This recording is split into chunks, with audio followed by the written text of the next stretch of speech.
ప్రియుడి మోజులో పడి ఓ కన్న తల్లి కర్కశంగా వ్యవహరించింది.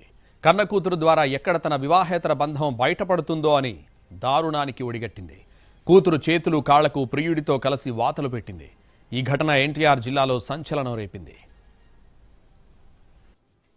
తల్లంటే పిల్లలను ప్రాణంగా చూసుకుంటుంది.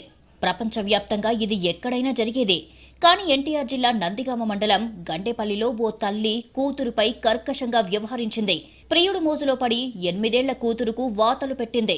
ఇక్కడ చూడండి, ఈ ఫోటోలో ఉన్న మహిళే ఆ కన్న తల్లి. పేరు సునీత. ఈమెకు కాళిదాసు అనే వ్యక్తితో వివాహేతర సంబంధం ఉంది. తన వివాహేతర సంబంధానికి అడ్డుగా ఉందని కన్న కూతురుపై తల్లి సునీత ఈ దారుణానికి పాల్పడింది. సునీతకు అంబారుపేటకు చెందిన బలుగురి శోభన్ బాబుతో 2015లో వివాహమయ్యింది. శోభన్ బాబు లారీ డ్రైవర్గా పనిచేస్తున్నాడు. వీరికి 3 పిల్లలున్నారు. అందులో పెద్ద కూతురు చంద్రకళకు 8 సంవత్సరాలు. అయితే సునీతకు కాళిదాసుతో కొంతకాలంగా వివాహేతర బంధం సాగుతోంది. ఈ క్రమంలో కాస్త ఊహ తెలిసిన పెద్ద కూతురు తమ విషయాన్ని ఎక్కడ బయట పెడుతుందోనని సునీతకు బెంగ పట్టుకుంది. అంతే, కూతురుపై ఏ కన్న తల్లి చెయ్యని విధంగా ప్రియుడితో కలిసి వాతలు పెట్టింది.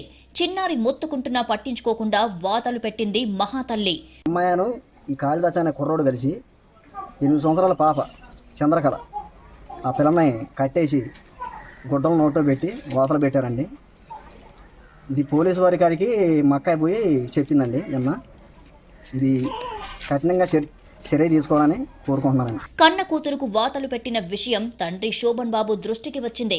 దీంతో అతడు పోలీసులను ఆశ్రయించాడు. పోలీసులు కేసు నమోదు చేసుకుని సునీతను అదుపులోకి తీసుకున్నారు.